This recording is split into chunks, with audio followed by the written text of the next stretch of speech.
તો ડાંગમાં લગ્ન પ્રસંગમાં કમોસમી વરસાદ વિલન બન્યો. પવન સાથે ધોધમાર વરસાદ થતા લગ્ન મંડપ પલળ્યો.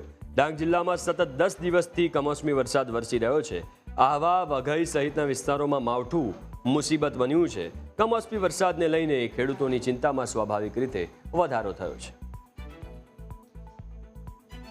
તો વધુ વિગતો સાથે સંવાદદાતા હર્ષ ફોનલાઈન ઉપર જોડાયા છે. હર્ષ, ડાંગમાં અત્યારે કેવું વાતાવરણ છે? કારણ કે અનેક વિસ્તારોમાં ભર ઉનાળે ચોમાસા જેવો વરસાદ વરસી રહ્યો છે અને ડાંગમાં તો સૌથી વધારે વરસાદ થતો હોય છે, ત્યારે હાલ કેવી સ્થિતિ છે?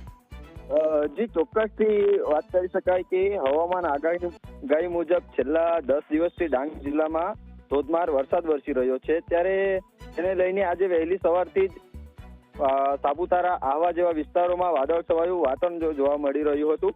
ત્યારે ડાંગ જિલ્લાના પ્રવેશ દ્વાર વઘઈ સહિત આસપાસના વિસ્તારોમાં વરસાદ વરસ્યો હતો. ત્યારે એક લગ્ન પ્રસંગમાં વરસાદ વિલન બન્યો હતો. ત્યારે વરસાદને લઈને ખેડૂતોમાં પણ ચિંતા વધી રહી છે. અનેક પાકને નુકસાન થવાની ભીતિ જોવા મળી રહી છે.